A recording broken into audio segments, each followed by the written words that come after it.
Chers amis, bonjour. Je viens chez vous. On prend un café ensemble. Bienvenue dans notre parcours, l'œuvre de la croix. Lorsque Christ vient dans notre vie, nous subissons un changement total de notre façon de penser. Il y a un changement de notre comportement. Et notre caractère est en transformation constante. Je vous encourage à regarder les vidéos précédentes.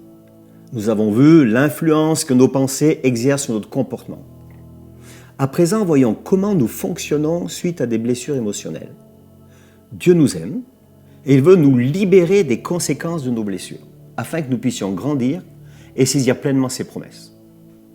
Le comportement de beaucoup de personnes est affecté suite à des blessures émotionnelles. Voyons quelques-uns de ces effets ou de ces conséquences, afin de réaliser l'impact que cela produit sur notre comportement. N'oublions pas que l'on voit cela, car Dieu veut restaurer nos sentiments et nos émotions. La première chose, c'est par exemple suite à une ou des blessures intérieures. La personne, elle peut rencontrer par la suite des difficultés relationnelles. C'est-à-dire qu'elle ne sait pas ce qu'elle a le droit de dire ou de ne pas dire. Ou alors, d'autres styles de personnes ont des attitudes qui sont dominatrices, possessives, ou alors carrément l'opposé, une attitude qui est dépendante. Une difficulté à aimer finalement. Une difficulté à être aimé aussi. Une difficulté à donner et aussi une difficulté à recevoir. On constate souvent ces difficultés chez des personnes blessées. Elles ont des difficultés à établir des relations justes. Et ça se voit surtout chez les jeunes qui sont devenus amoureux un peu trop tôt. Pourquoi ? Parce qu'en fait, ils sont dans une recherche permanente de vraies relations basées sur la confiance et le respect. Et selon jusqu'où elles vont aller, ces personnes dans la relation, le jour où ça casse, l'ancienne blessure ressurgit et ça peut faire très très mal. Et la nouvelle blessure émotionnelle va s'ajouter à l'ancienne. Et on a ainsi des personnes jeunes qui ne croient plus à l'amour véritable. Mais ils ne donnent pas ou ils ne donnent plus leur confiance. Alors que la relation, pour qu'elle soit durable, elle doit être basée sur la confiance et le respect. Donc il y a d'autres conséquences douloureuses, comme par exemple la personne qui va avoir une image d'elle-même très mauvaise. Ou alors elle éprouve des complexes d'infériorité. Il y a d'autres conséquences. Par exemple, la personne qui éprouve une timidité excessive qui la pousse à se taire. Ou alors à l'extrême, un esprit de critique. Il y a des gens, suite à des blessures émotionnelles, qui se plaisent à se faire remarquer. Et sans chercher trop loin, on s'aperçoit que ces personnes étaient moquées dans leur jeune âge. Elles étaient tournées en ridicule. J'en ai connu.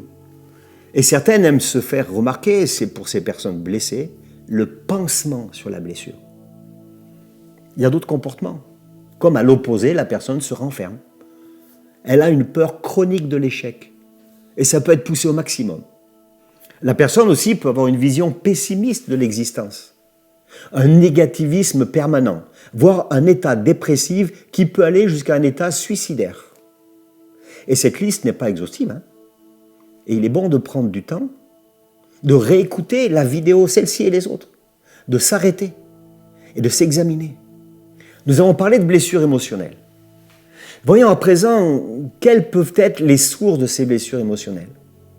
Parfois, ce sont des expériences émotionnelles traumatiques qui dépassent notre capacité à un moment donné de notre vie. Le deuil, l'échec dans le travail, l'échec dans le couple, la perte d'une situation, la perte de sa réputation, la perte de la santé.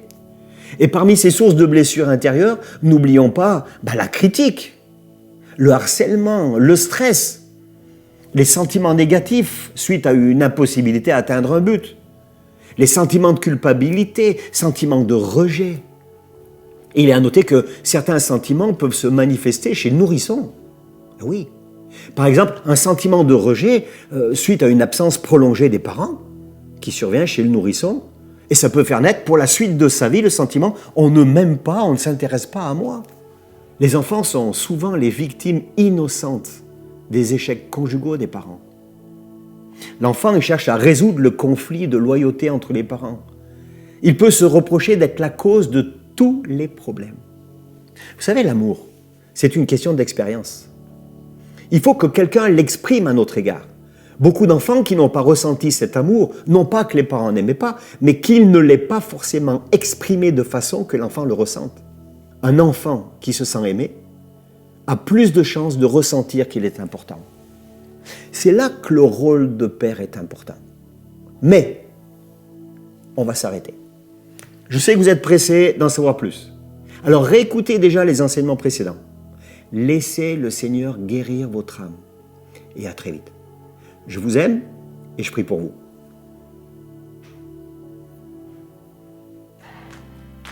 Vous avez été bénis ? Je suis sûr que vous avez hâte d'entendre la suite.